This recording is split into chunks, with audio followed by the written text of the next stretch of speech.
नमस्कार, आज तक 24 न्यूज में आपका स्वागत है। आपके साथ मैं हूं आरती गहलोत। आइए बढ़ते हैं खबरों की ओर। ग्वालियर पहुंचने के बाद मीडिया से चर्चा करते हुए सिंधिया ने कहा कि सरकार ने दूसरी लहर पर काबू पा लिया है और अब हम तीसरी वेव की तैयारी कर रहे हैं, जिसके लिए मैं हर जिले को 5 से 6 एम्बुलेंस भी दे रहा हूं और टीकाकरण ही तीसरी लहर को रोकने का एकमात्र तरीका है।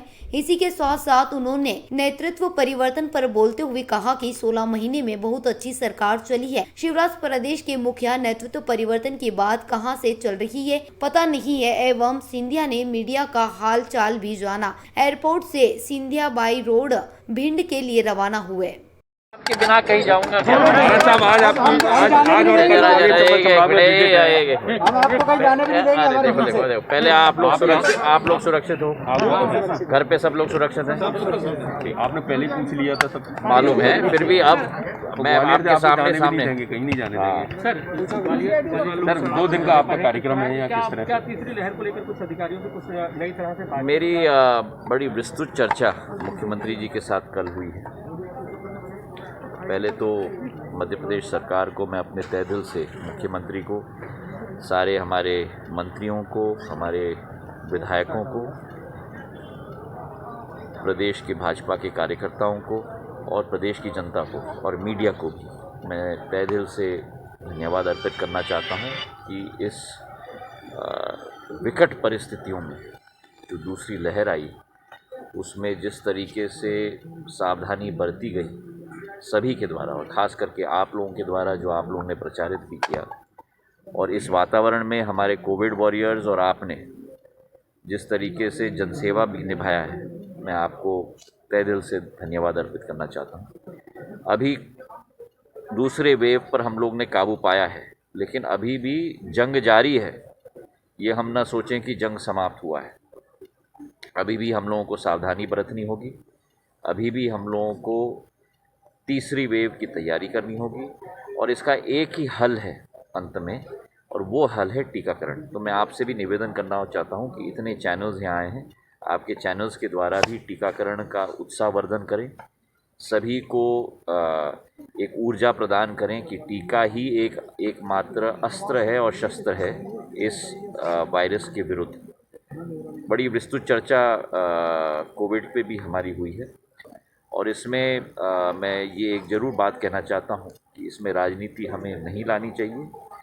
कांग्रेस हो, बीजेपी हो, किसी भी दल का व्यक्ति हो, ये जनता की एक लड़ाई है, विश्व की एक लड़ाई है और ये विश्व की लड़ाई में हम लोगों को एक साथ होना चाहिए।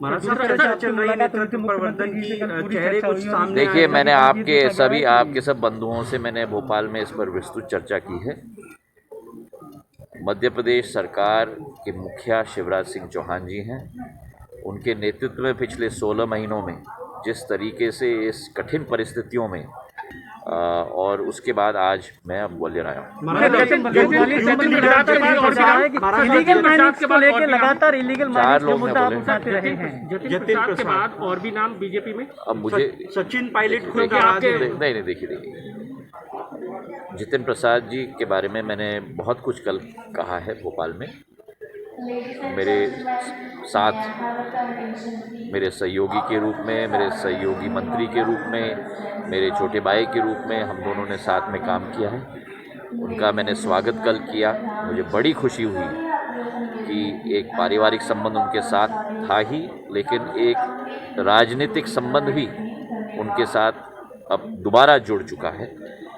एक ऐसे दल में उन्होंने प्रवेश किया है जिसके मुखिया प्रधानमंत्री नरेंद्र मोदी ने भारत की ध्वज को एक नया यश और कीर्तिमान विश्व स्तर पर दिलवाया है। हमारे राष्ट्रीय अध्यक्ष नड्डा जी, गृह मंत्री अमित शाह जी के नेतृत्व में पूरी पार्टी एक साथ मिलकर अग्रसर हो रही है देश के विकास और प्रगति के लिए, और मुझे विश्वास है कि जितिन प्रसाद जी का भी बहुत बड़ा योगदान रहेगा। उनमें बहुत क्षमताएं हैं और उन क्षमताओं का प्रयोग पार्टी पूर्ण रूप से करेगी। पिछले कई दिनों से आप भी मुद्दा उठाते रहे हैं, लेकिन श्रद्धा पांडे है, लगातार उस पर हमले हो रहे हैं। एसडीएम लगातार उस पर हमले हो रहे हैं। 1 दर्जन से आपने अभी मुझे सूचना दी है, इस पर फौरन तहकीकात होगी। आप लोगों के सुझावों पर बहुत बार मैंने काम किया है। लगभग 143 है चंबल संभाग में, और जब आप होता आप ये है इसलिए मैं कह रहा हूँ ना, आप आवेदन नहीं, आप लिखित रूप में मुझे सूचना दे दीजिए, उस सुन लीजिए ना, उस पर पूरा लिख के मुझे दे दीजिए, उस पर कार्रवाई करना सरकार के द्वारा मैं मंत्री जी को कह दूंगा। ये नहीं हो क्या रहा है, जैसे कि एक नाम से नर्सिंग होम खुला है, उसको नोटिस दे दिया, बंद करके दूसरे नाम से उसी बिल्डिंग में फिर खुल गया है, फिर वो नहीं होना चाहिए। बिल्कुल आप बिल्कुल सही कह रहे हैं। अगर वैसा हो रहा है तो अगर मैं कंपनी के रूप में कार्य कर रहा हूं और मेरी गतिविधियां गलत हैं और उसे बंद की गई और फिर मैं कंपनी के रूप में उसी को करूं तो वो तो गलत है ना। कल तक आप बिल्कुल लिख के दीजिए ऐसा उदाहरण है, कल लोटस था, लोटस का लाइसेंस देना सुबह लग गया सारा का बोर्ड। वही तो आप मुझे दे दीजिए। एक क्वेश्चन बहुत धन्यवाद। ग्वालियर से ब्यूरो रिपोर्ट। फिलहाल खबरों में इतना ही। आगे की और खबरों को जानने के लिए आप देखते रहे आज तक 24 न्यूज।